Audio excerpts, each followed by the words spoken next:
ఇదిగోండి చూడొచ్చు ఎంత ఎలా ఉందో. ప్రతి ఒక్క బంగ్లా దగ్గర కూడా ఎంత మంది వర్కర్స్ ఉన్నారు, ఎంత మెటీరియల్ అయితే ఉంది అన్నది కూడా చూడొచ్చు. వీళ్ళైతే కంప్లీట్ అయిపోయిన పూర్తిగా కంప్లీట్ అయితే అయిపోయిందండి. సేమ్ అన్ని ప్రతి ఒక్కటి కూడా అది లోన లైటింగ్స్ కూడా అయితే కనిపిస్తుంది, చూశారు కదా. చాలా అందంగా అయితే ఉందన్నమాట. ఇది మొత్తం పూర్తి అయిపోతే అసలు ఈ అమరావతి చాలా అందంగా అయితే తయారవ్వబోతుంది. ఇవి కూడా క్లైమాక్స్ లోకి అయితే వచ్చినాయండి. కరెంటు లైన్కి అయితే సంబంధించి పనులు అయితే చేస్తున్నారు, చూస్తున్నారు కదా. అసలు అది ఎంత బాగుందో మీరే చూడొచ్చు.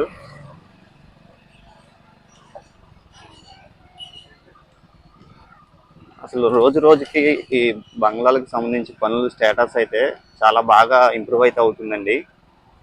వర్కర్స్ కూడా అలానే పెట్టారండి. ఎందుకంటే ఇప్పుడు మన పనులు జరగాలన్నా కానీ ఎంతమంది వర్కర్స్ ఉంటే అంతమంది చేస్తారు కాబట్టి పనులు అయితే చాలా స్పీడ్గా అవుతాయి.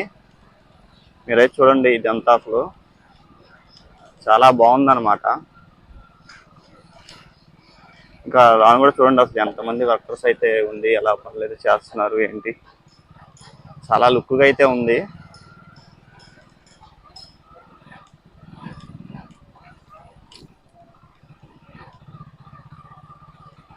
ఇదంతా సందడిగా అయితే ఉందండి. ఇక్కడ కూడా కొత్తగా ఈ బిల్డింగ్ కోసం ఇంకోటి ఇది కొత్తగా రీసెంట్గా స్టార్ట్ చేసింది అనమాట. ఇది కూడా చూడండి అసలు ఎలా చేస్తున్నారు పనులు.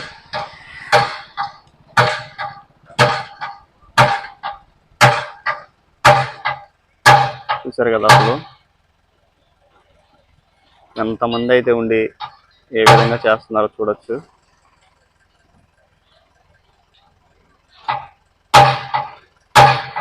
చాలా మంది అయితే ఉన్నారండి. ఒక్క బిల్డింగ్ దగ్గర చూస్తున్నారు కదా, దగ్గర దగ్గర ఒక 35 మంది దాకా అయితే ఉన్నారు. అలా ప్రతి ఒక్క బంగ్లా దగ్గర కూడా ఎంతమంది ఉంటారో ఇంకా మీరే చూసుకోవచ్చు. చాలా స్పీడ్గా చేస్తున్నారు పనులు. ఓకే అండి, ఇంకో ప్లేస్కి వెళ్తే వెళ్ళి చూపిస్తాను.